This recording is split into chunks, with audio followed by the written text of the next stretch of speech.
My son's wife sent me a contract the same week I turned 58. Not a letter, not a note, a contract.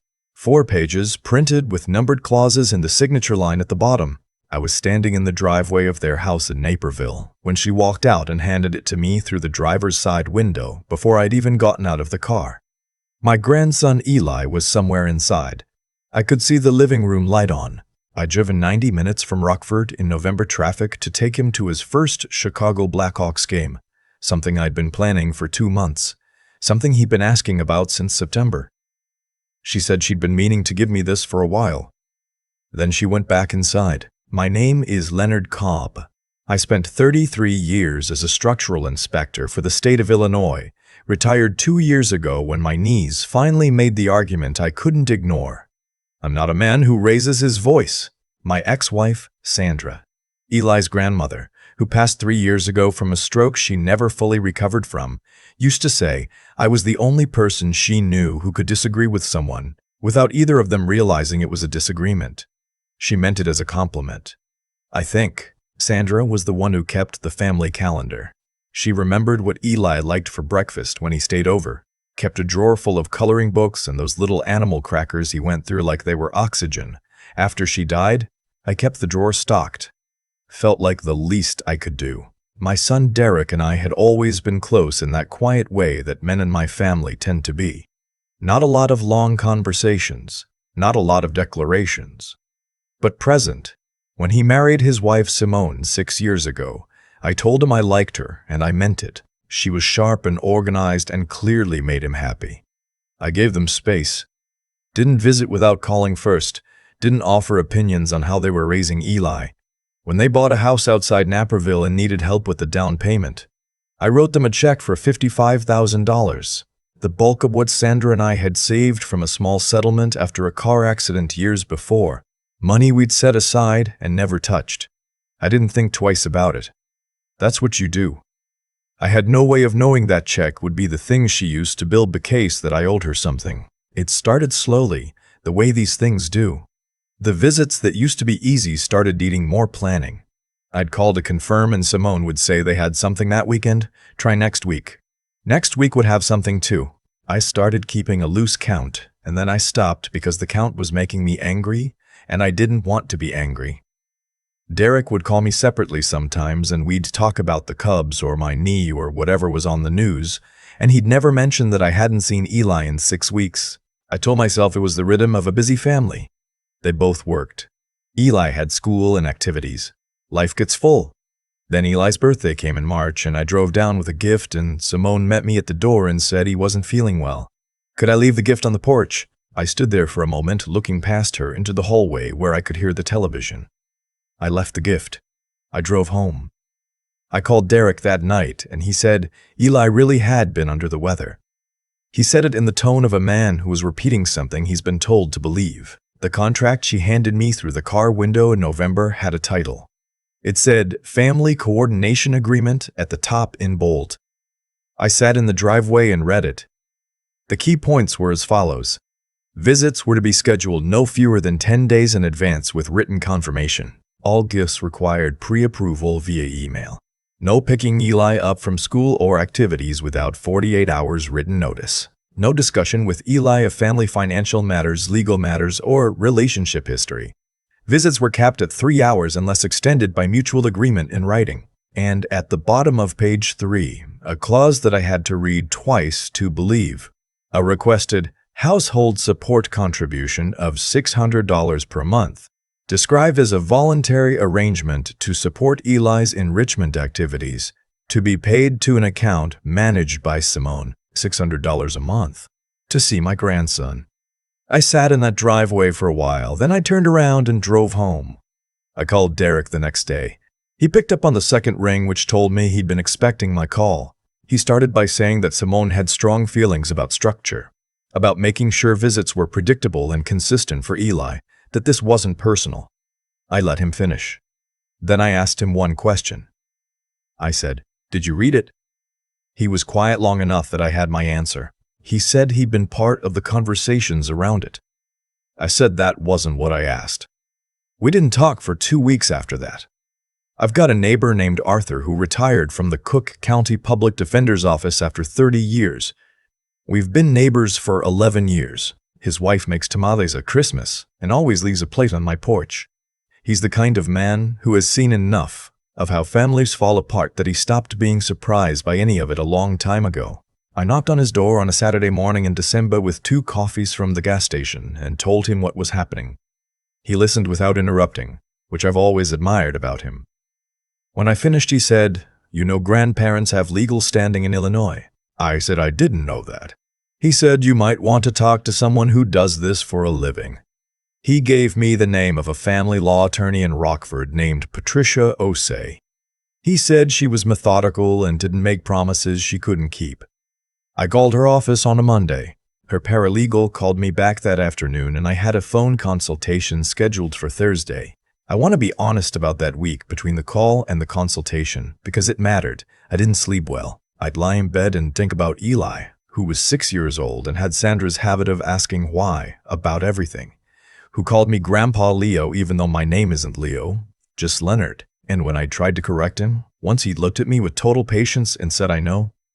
But Grandpa Leo is easier, and I decided he was right. I thought about the drawer with the animal crackers that I kept refilling out of habit. I thought about $55,000 going into a house that now required a scheduling system for family visits. And I thought about something else. Something I hadn't fully processed yet. About 8 months before all of this started, I'd had lunch with Derek at a diner near his office in Naperville. Just the 2 of us. He'd seemed distracted, and I'd asked if everything was okay, and he said yes. Mostly, they were just dealing with some financial stuff. I didn't push, but at one point, he said something offhand about Simone handling all the accounts now. That it was easier to have one person managing everything. And there'd been something in the way he said it. Not relief exactly. That I'd filed away without quite knowing why. I mentioned it to Patricia Osei at the consultation. She asked a few careful questions. Then she said she'd like me to do something before we spoke again. She asked me to contact the bank where I'd wired the $55,000 and request records of the transfer. She also asked me to write down a detailed timeline of every restricted or canceled visit over the past 18 months, with any texts or emails I still had. And she asked me whether Derek and I had ever had a written agreement about the money. We hadn't. It had been family. I hadn't thought I needed one. I had a long relationship with the same financial advisor, a man named Clifton, who had handled my retirement accounts since Sandra and I were in our 40s. I called him after I got off the phone with Patricia. I explained what was going on. He pulled my records and found the wire transfer documentation without any trouble. Then he mentioned something I didn't know. He said he'd had a client once in a similar situation who discovered that funds transferred into a joint account had later been redistributed. He said if I wanted to understand the full picture, I could talk to a forensic accountant who specialized in tracing family finances. I asked him if he knew anyone. He did. Her name was Donna Kurtz, and she worked out of an office in Elgin, and she had the kind of quiet efficiency that made you trust her immediately. She asked for the wire transfer records, a copy of the check, and whatever bank correspondence I had. I gave her everything. She came back to me 3 weeks later with a summary that I read sitting at my kitchen table on a Wednesday afternoon. The $55,000 I'd given Derek and Simone had gone into their joint checking account. Most of it, about $40,000, had gone toward the Naperville down payment and closing costs. That part was expected. The rest, roughly $15,000, had been transferred in increments over the following year into a separate savings account. The account was in Simone's name only. Derek was not listed on it. The transfers were small. $3,000 here, $2,500 there. Nothing large enough to look like anything on a monthly statement. I sat with that information for a long time. I thought about Derek saying Simone handled all the accounts now. I thought about his face at the diner that day. I thought about what it costs a person to live inside a story that isn't entirely their own and to slowly not be able to tell the difference anymore. I decided he didn't know. And I decided that was, somehow, the part that hurt most. Patricia and Donna worked together over the next month. I kept making the calls to schedule visits. Simone let me come twice during that period, both times for the full 3 hours, which I think was meant to demonstrate reasonableness.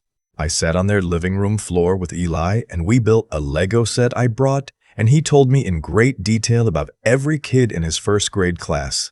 And I listened and nodded and didn't let anything show on my face. At one point, he climbed into my lap to reach a piece and stayed there without thinking about it, the way small children do when they feel safe. And I put my chin on top of his head and looked at the wall and thought about Sandra.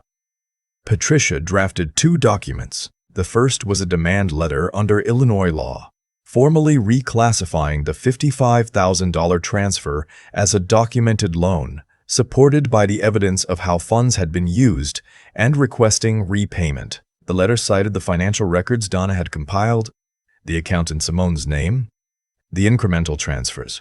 The second document was a formal notice of my intent to petition the court for visitation rights under the Illinois Marriage and Dissolution of Marriage Act, which allows grandparents to seek court-ordered access when a child's mental, physical, or emotional health is at risk from the denial of that relationship.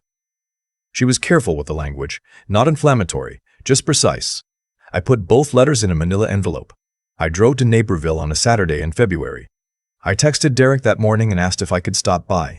He said sure. He assumed, I think, that it was a normal visit. Simone opened the door. She had the careful expression she always wore around me, pleasant and managed. I could hear Eli somewhere in the back of the house. I told Simone I had something for Derek. She said he was downstairs. She'd get him. She said it the way people say things when they're confident they're in control of the situation. Derek came up from the basement. He saw the envelope. Something moved across his face. I handed it to him. He opened it there in the front hallway. Simone standing a few feet behind him. He read the first page, then the second. Then he flipped to the financial summary, and I watched him go through it slowly, the way you read something when you're trying to find the part that makes it make sense in a different way. He looked up at me. He said, "Dad, what is this account?" I said, "I was hoping you could tell me." He turned and looked at Simone. She looked at the envelope. She said the money had been for household expenses, that she'd moved it to simplify the budgeting, that she didn't understand why this was being treated as something suspicious. She was calm and she was composed, and she said it the way people say things when they've thought about how they'll say it if they ever have to. Derek said, "You moved $15,000 without telling me?" She said he'd been stressed. She hadn't wanted to bother him with account logistics. She said the word logistics, and Derek looked at the floor the way he used to when he was 12 and had done something he didn't want to explain. I said I wasn't there to fight. I meant it. I wasn't angry, or I was, but it was the kind of anger that had had enough weeks to settle into something quieter. I told them both that I wanted to see my grandson. I said I'd been trying to see my grandson. I said I had documentation of 17 visits over the past 2 years that were canceled or denied or limited to a porch drop-off, and that I had a lawyer who was prepared to file for grandparent visitation rights if we couldn't reach an agreement without the court. Simone said I was making a big deal out of nothing. Derek didn't say anything. He was still holding the financial summary. I left them with the documents and drove home. The calls started the following week. First Derek, asking questions about the money, about when I'd contacted Donna, about what Patricia had said. He wasn't hostile. He was trying to understand. He asked me more than once how long I'd known, and I told him the truth, that I'd only had the documentation for about 6 weeks, but I'd had the feeling for longer. He said he knew what I meant. He said that in a way that told me he'd been carrying his own version of that feeling for years. Then Simone called me directly once. She said she thought we'd gotten off to a bad start and she'd like to discuss it. She was warm in a way that felt practiced. She said the family coordination agreement had been misunderstood, that it came from a place of wanting to protect Eli's routine, not to limit my access. I told her I'd like to see Eli the following weekend. She said she'd check the calendar. She never called back.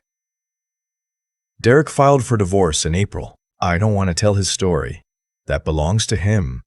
What I can tell you is that by May, I was picking Eli up on Saturday mornings and we were going to the Rockford Rivets games, the local minor league team, because I'd missed the window on the Blackhawks tickets and Eli had decided that baseball was actually better because the games lasted longer and there was more to talk about between things happening. He was right about that. We've been to 11 games since then. He keeps the scorecard now. He makes me explain every play even when he already knows the answer, because he likes to hear me talk about it. The money took months to sort out. Patricia and Derek's attorney worked through the financials as part of the divorce proceedings. The $55,000 was formally treated as a marital asset in the settlement, which meant Derek received credit for it against the property division. The $15,000 in Simone's separate account became part of the contested marital funds. Some of it came back. Some of it didn't. Patricia told me early on not to expect a clean recovery, and she was right. You spend some money learning things you should have known sooner. That's just how it goes.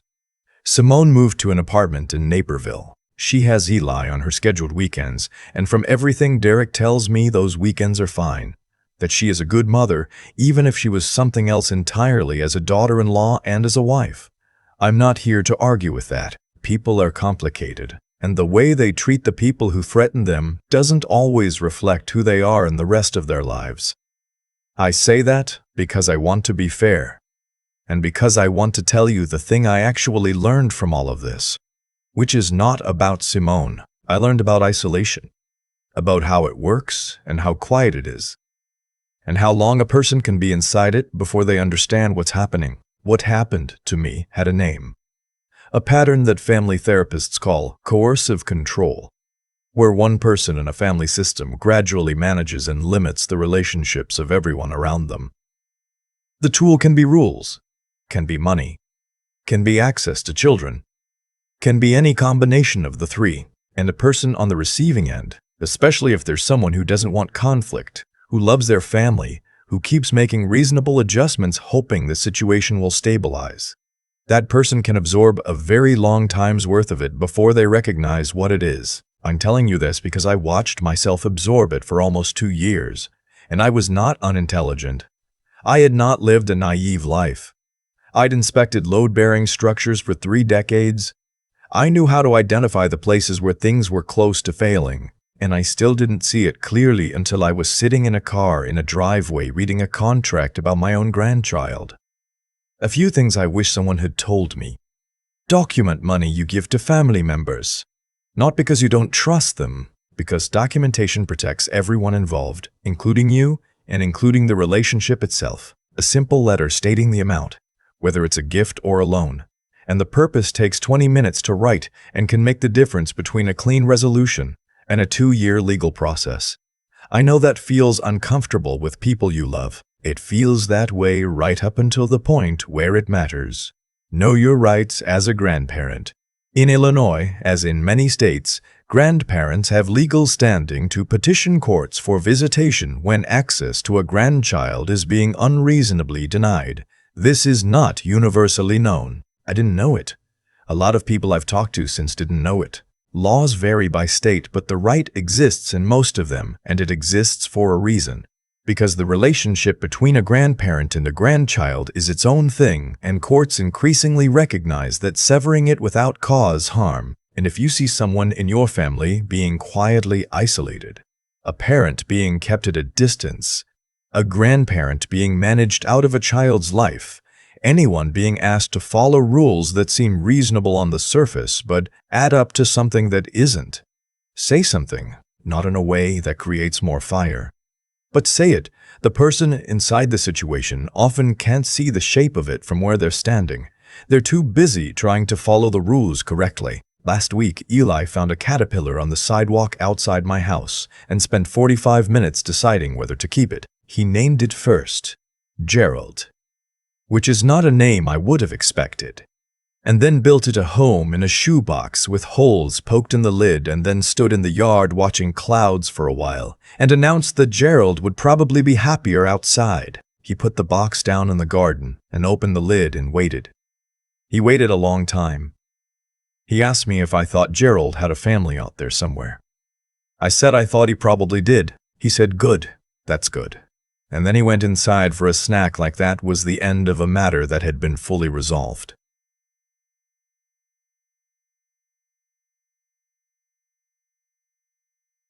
Sandra would have taken approximately 40 pictures of that caterpillar.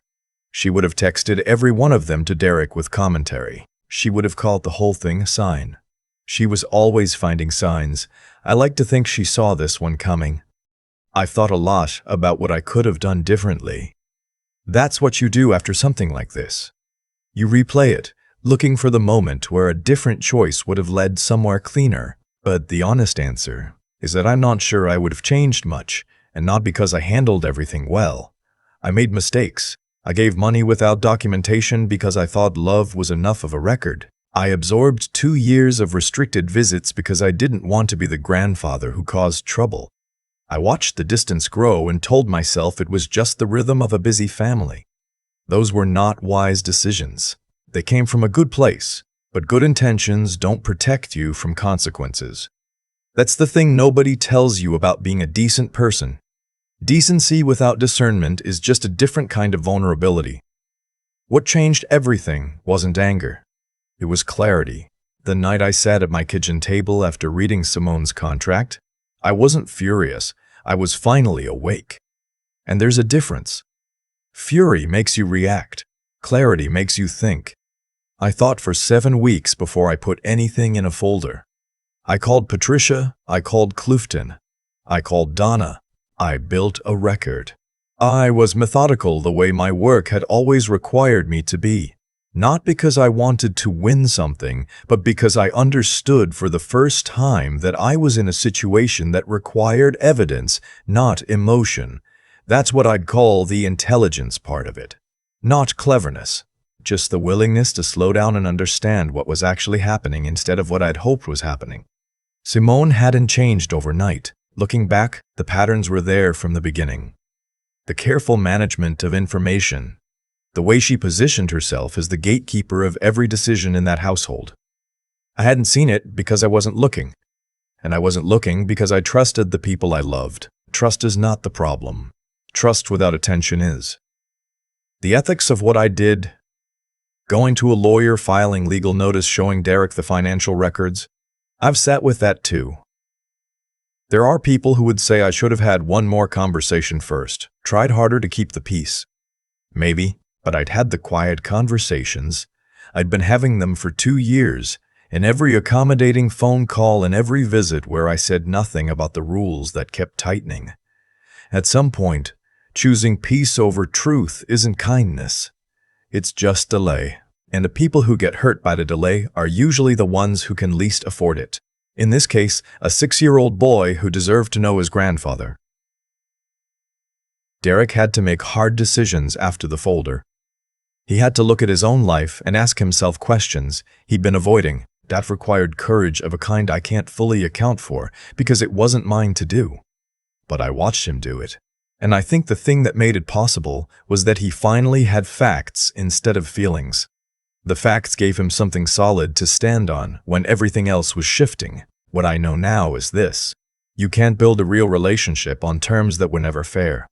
You can perform it for a while. You can follow the rules and keep the schedule and be grateful for whatever access you're allowed. But something in you knows, something in Eli knew. He climbed into my lap without thinking because children know where they're safe. The truth has a way of being present even when nobody's saying it out loud. I'm 58 years old, and I'm sitting at a minor league baseball game every other Saturday, explaining the infield fly rule to a 6-year-old who already understands it, but asks anyway. That's what came out the other side. It cost something to get here. I paid it. I'd pay it again.